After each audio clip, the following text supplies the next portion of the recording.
فاعوذ باللہ من الشیطان الرجیم بسم اللہ الرحمن الرحیم فأما من طغى وآثر الحياة الدنيا فإن الجحيم هي المأوى وأما من خاف مقام ربه ونهى النفس عن الهوى فإن الجنة هي المأوى صدق اللہ العظیم۔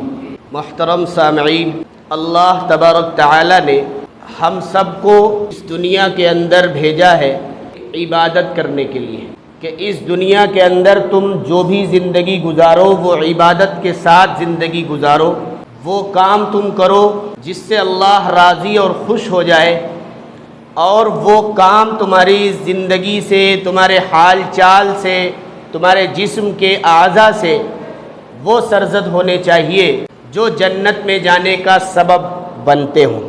اللہ تبارک تعالی نے اصل میں ہماری اور آپ کی پیدائش جنت میں کی ہے۔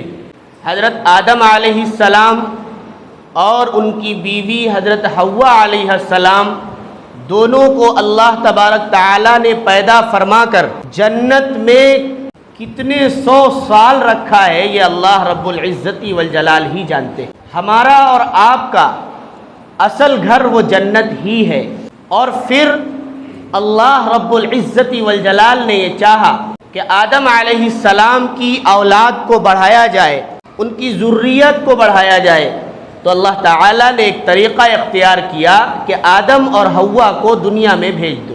یہ پوری کائنات کے اندر جو آج ہم اور آپ موجود ہیں، یہ اللہ رب العزت والجلال نے یہاں پر بھیجا، اور 2 راستے ہمیں اور آپ کو دیے، ایک جنت میں جانے والا راستہ دیا ہے اور ایک جہنم میں جانے والا راستہ دیا ہے، اور بالکل واضح اور صاف انداز میں یہ بتلا دیا کہ اگر آپ اس پر عمل کریں گے تو جنت میں چلے جائیں گے، اور اس پر عمل کریں گے تو جہنم میں جانے کے مستحق ہوں گے اور جہنم میں چلے جائیں گے۔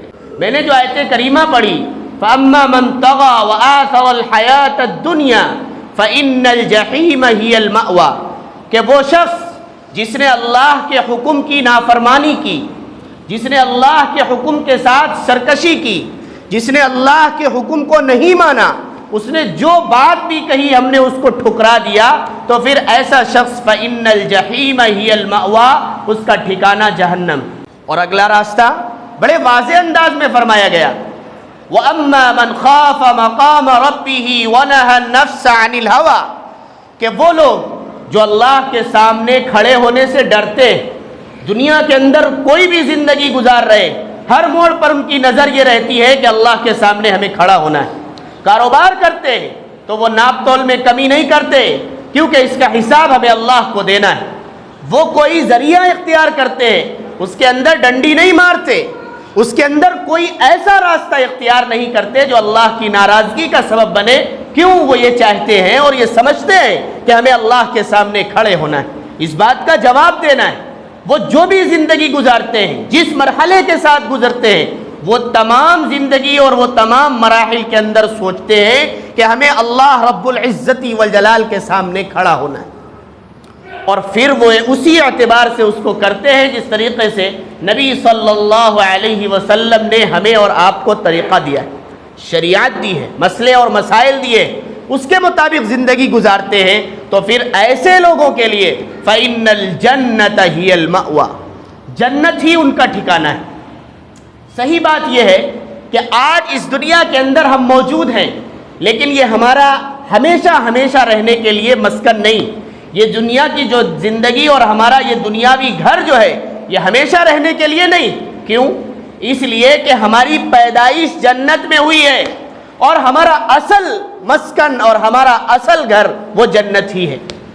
آج اس دنیا کے اندر ہر شخص نہ جانے کیسی کیسی چیزیں اختیار کرتا ہے، آرام اور راحت اور سکون کے لیے نہ جانے کون کون سے قدم اختیار کرتا ہے، لیکن اس سے پوچھا جائے کیا آپ کو سکون ملتا ہے تو وہ کہے گا سکون نہیں ملتا۔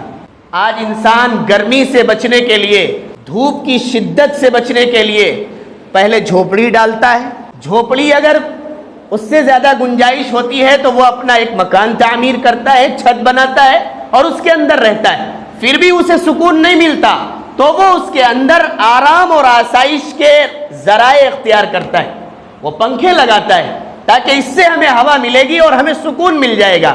اور جب وہ پنکھے لگا لیتا ہے تو اس کے بعد وہ کہتا ہے اب بھی سکون نہیں ملا, تو وہ پھر کولر لگاتا ہے, اور پھر بھی سکون نہیں ملتا تو وہ اے سی لگاتا ہے. کیوں؟ اتنے مراحل اختیار کر رہا ہے, اتنے ذریعے اختیار کر رہا ہے. اگر آپ اس سے پوچھیں کہ کیا تمہاری زندگی میں سکون ہے, پھر بھی وہ کہے گا کہ مجھے سکون نہیں. سکون کہاں ملے گا؟ سکون تو جنت میں ملے گا. ایک مکان کی ڈیزائن بناتا ہے, تھوڑے دن کے بعد وہ ڈیزائن اس کے دماغ میں بھر جاتی ہے اور وہ ڈیزائن اسے اچھی نہیں لگتی, وہ چاہتا ہے اب دوسری ڈیزائن ہونی چاہیے. کیوں؟ کہ اس نے دنیا کی زندگی کے مقابلے میں جنت کی زندگی دیکھی ہے. دنیا کی زندگی کے مقابلے میں وہ جنت کی زندگی میں رہا ہے. اسے چین اور سکون اور مکمل راحت صرف جنت میں مل سکتی ہے, اس دنیا میں نہیں مل سکتی. اس کے مقابل میں پیڑ پودے ہیں, دوسری مخلوقات ہیں. مثال کے طور پر ایک جانور بھینس کو لے لیجئے, وہ بھی اللہ کی ایک مخلوق ہے اور ہم بھی اللہ کی ایک مخلوق ہیں. کتنی بھی سردی ہو, اللہ نے اس کا انتظام ایسا کیا ہے کہ آپ اس کو کچھ نہ پہنائیں, کچھ نہ اڑائیں, وہ زندگی اسی سردی کے زمانے میں اور ماحول میں اپنی زندگی گزار لیتی ہے. کہیں واویلا نہیں کرتی, کہیں شور نہیں مچاتی کہ مجھے سکون نہیں. کتنی بھی گرمی ہو, آپ کہیں پر بھی اس جانور کو ایک پیڑ کے نیچے باندھ دیجئے, کتنی بھی گرم ہوائیں چل رہی ہوں, کتنی بھی سورج کی تپش اسے لگ رہی ہو, لیکن کبھی اس کے اندر یہ واویلا اور یہ صورت محسوس نہیں ہوتی کہ ہمیں سکون نہیں. اسے سکون ہے. کیوں؟ کہ یہ تمام چیزیں جنت میں جانے کے لیے نہیں. انسان ایک ایسی چیز ہے جسے جنت میں جانا ہے اور اس کا اصل ٹھکانہ جنت ہے. دنیا کی ہر چیز اسے اچھی نہیں لگتی, تھوڑے دن کے بعد دماغ اور ذہن اوب جاتا ہے اور پھر اس کے لیے نئی چیز اختیار کرتا ہے. اور اللہ رب العزت والجلال نے ہمیں اور آپ کو یہاں بھیج دیا اور یہ کہہ دیا کہ تم دنیا میں جاؤ اور جنت میں جانے کے کام کرو. اگر یہ تمام چیزیں تم نے کر لیں تو پھر تم جنت میں جانے کے صحیح معنوں میں جہاں تمہیں آرام ملے گا, صحیح معنوں میں جہاں تمہیں سکون ملے گا, صحیح معنوں میں جہاں تمہیں اطمینان ملے گا, وہاں تم پہنچ جاؤ گے. اور اس سے پہلے دنیا کی زندگی میں چاہے جتنے راستے اختیار کر لو, تم صحیح معنوں میں سکون حاصل نہیں کر سکتے. ہاں, دنیا میں صرف ایک چیز ہے جس کے ذریعے سے اطمینان اور چین اور سکون حاصل کیا جا سکتا ہے. قرآن کہتا ہے الا بذکر اللہ تطمئن القلوب, کہ سنو, ایمان والوں کے اور اللہ والوں کے دل جو اطمینان پاتے ہیں, چین پاتے ہیں, سکون پاتے ہیں, وہ صرف اللہ کے ذکر سے پاتے ہیں, اللہ کی یاد سے پاتے ہیں. آج ہم اللہ کی یاد کو چھوڑ کر, اللہ کے ذکر کو چھوڑ کر, اللہ کی تسبیحات کو چھوڑ کر, تلاوت قرآن کریم کو چھوڑ کر, نمازوں کو چھوڑ کر, اور ہم یہ سمجھتے ہیں ہمیں سکون اس دنیا میں مل جائے. قرآن کہتا ہے تمہیں سکون نہیں ملے گا. سکون تو صرف اللہ کی یاد میں ملے گا, خواہ وہ کیسی بھی زندگی ہو, اللہ کے حکم پر عمل کرنے پر ملے گا.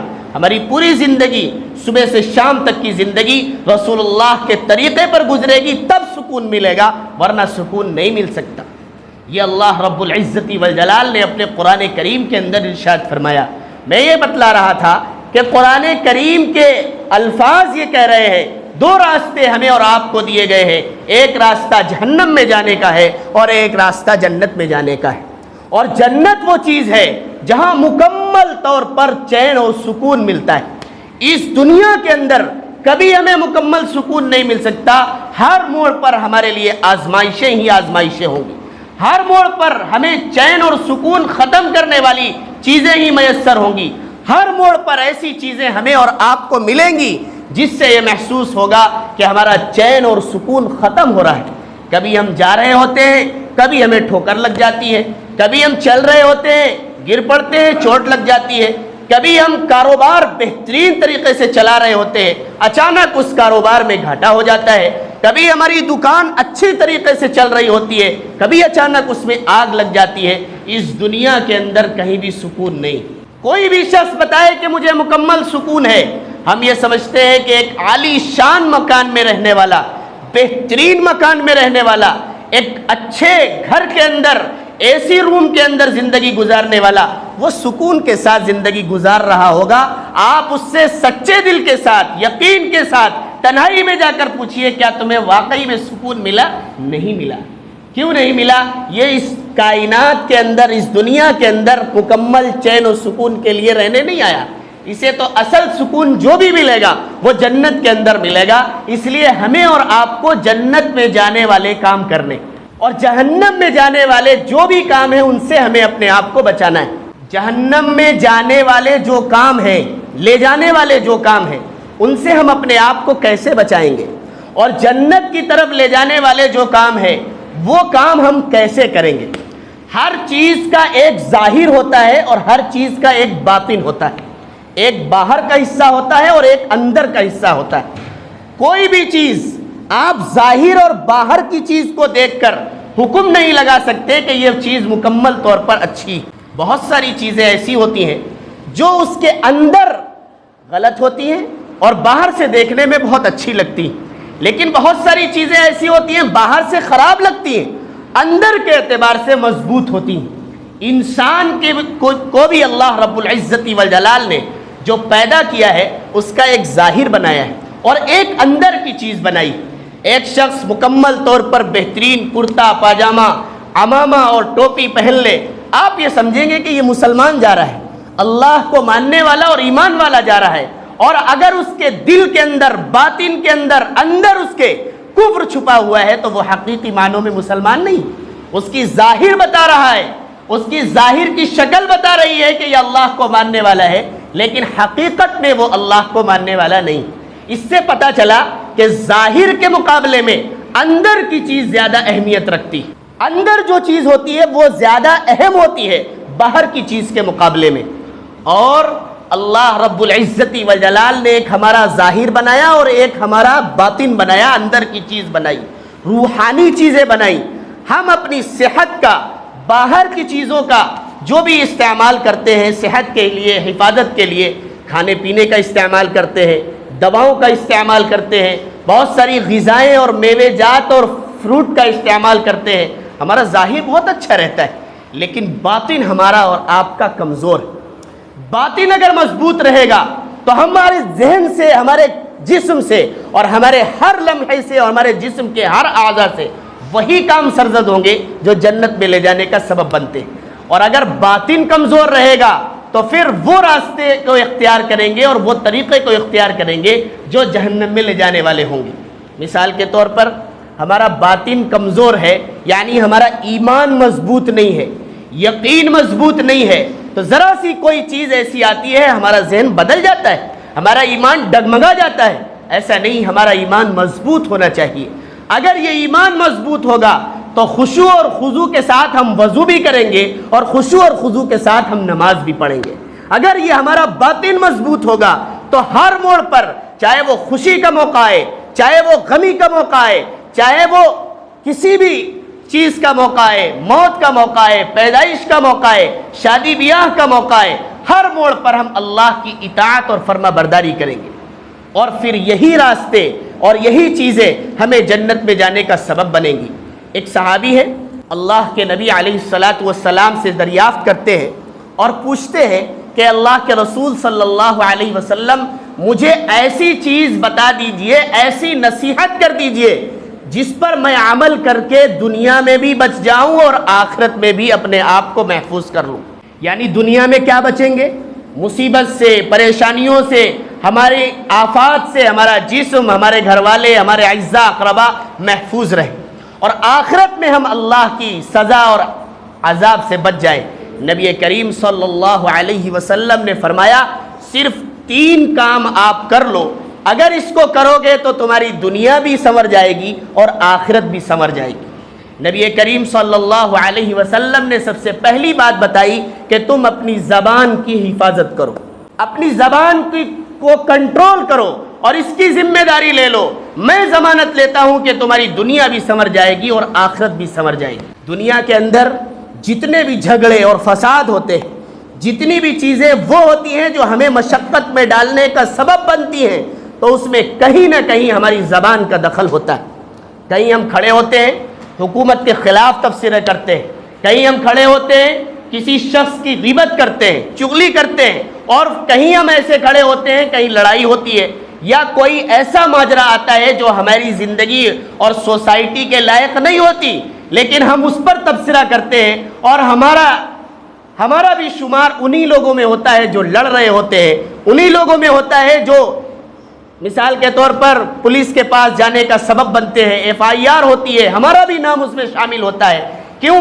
اگر ہم نے وہاں شرکت نہ کی ہوتی، ہماری زبان وہاں نہ چلی ہوتی، ہم نے اپنی زبان کو کنٹرول کے ساتھ رکھا ہوتا، تو ہمارے ساتھ یہ چیز دنیا کے اندر مصیبتیں نہیں آتی۔ اور اگر یہی چیزیں غیبت سے بچایا ہوتا، چغلی سے بچایا ہوتا، کینے سے بچایا ہوتا، کسی کے عیوب کو بیان کرنے سے بچایا ہوتا، تو آخرت میں بھی ہمارے یہ جسم عذاب سے اپنے آپ کو بچا لیتا۔ نبی کریم صلی اللہ علیہ وسلم نے فرمایا، تم اپنے زبان کی ضمانت اور گارنٹی مجھے دے دو، میں تمہیں ضمانت دیتا ہوں کہ تمہاری دنیا اور آخرت سنور جائے گی۔ دوسری چیز نبی کریم صلی اللہ علیہ وسلم نے فرمایا کہ تمہارا گھر کشادہ ہونا چاہیے۔ کیا کشادہ ہونا چاہیے؟ کشادے کا مطلب یہ ہے کہ اتنا بڑا ہونا چاہیے کہ اس کے اندر ہر چیز ہو۔ ایک تو یہ معنی ہے، دوسرے یہ معنی ہے کہ ہماری زندگی کے لیے جہاں تک ہو سکے مکمل آرام اور آرائش کی چیزیں وہاں موجود ہونی چاہیے۔ دوسرا مطلب یہ ہے کہ ہمارا دل گھر کے اندر لگنا چاہیے۔ اگر ہم اطمینان کے ساتھ اپنے گھر میں رہیں گے اور باہر ادھر ادھر نہیں گھومیں گے، ادھر ادھر ہم تبصرے نہیں کریں گے، تب بھی ہم دنیا کے عذاب سے اور مصیبتوں سے اپنے آپ کو بچا لیں گے، اور آخرت میں بھی ہم اپنے آپ کو محفوظ رکھیں گے۔ دنیا میں ہمیں اپنے گھر کے اندر رہنے کا حکم کیوں دیا جا رہا ہے؟ اس لیے دیا جا رہا ہے کہ باہر ہم بہت سے غلط کام کر لیتے ہیں، گھر کے اندر رہیں گے تو ان تمام چیزوں سے ہم محفوظ رہیں گے۔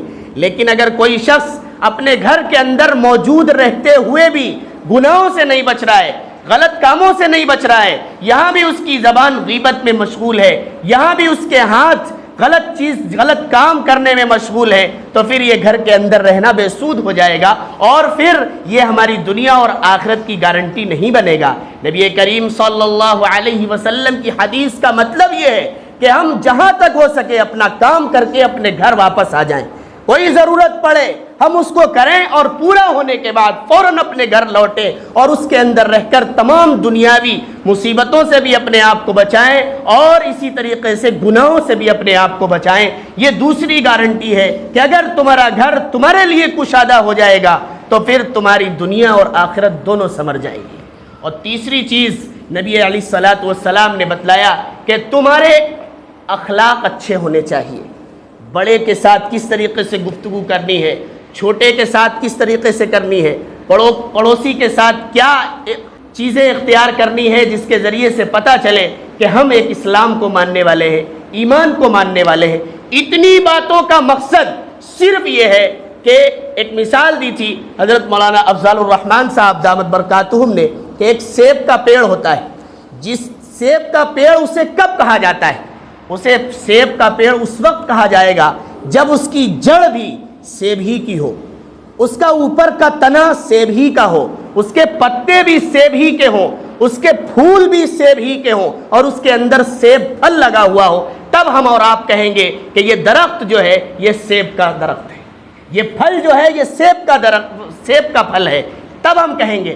کہنا یہ چاہتے ہیں کہ ہمارا نام مسلمان ہے، ہمارا نام مومن ہے، تو ہمارے ہر کام زندگی کی صبح اور شام اور دوپہر ہماری مسلمانی ہونی چاہیے، ایمانی ہونی چاہیے، ہمارا اٹھنا بیٹھنا رسول اللہ صلی اللہ علیہ وسلم کے طریقے کے مطابق ہونا چاہیے۔ اسلامی شریعت نے جو جو چیزیں ہمیں دی ہیں ان کے مطابق زندگی گزرنی چاہیے۔ اگر اس طریقے سے گزرے گی تو ہم صحیح معنوں میں مسلمان بھی کہلائیں گے اور صحیح معنوں میں مومن بھی کہلائیں گے، ورنہ جڑ الگ درخت کی ہو، پتے الگ درخت کے ہوں، پھول الگ درخت کے ہوں، اور ملا کر کے ہم کہیں کہ یہ سیب کا درخت ہے، تو اسے کوئی ماننے کے لیے تیار نہیں۔ ہماری زندگی میں نام ہمارا مسلمان ہے، ہم مسلمان بستی میں رہتے ہیں، مسجد میں بھی آتے ہیں، ہمارا کام غیروں کا ہے، ہمارا طریقہ کافروں کا ہے، ہماری زندگی مشرکانہ طور پر گزر رہی ہے، کیسے ہم اپنے آپ کو کہیں گے کہ ہم سچے معنوں میں مسلمان ہیں؟ کیسے ہم اپنے آپ کو کہیں گے سچے معنوں میں مومن ہیں؟ اس کا طرف خیال رکھنا ہے۔ یہ چند باتیں تھی، دو راستے ہمیں اور آپ کو دیے گئے ہیں کہ جنت والا راستہ اختیار کیجئے یا جہنم والا راستہ اختیار کیجئے۔ ہمیں اور آپ کو اختیار دیا گیا ہے، اگر ہم نے اپنی عقل کو لڑا کر اپنی عقل کو لگا کر اپنے جسم کو اور اپنے زندگی کو صحیح معنوں میں جنت والے راستے پر ڈھال دیا ہے تو ہم یقیناً جنت میں جانے کے مستحق ہو جائیں گے۔ اللہ رب العزت والجلال سے دعا ہے کہ رب کریم جنت میں جانے والے کام کرنے کی توفیق مرحمت فرمائے۔ وآخر دعوانا الحمدللہ۔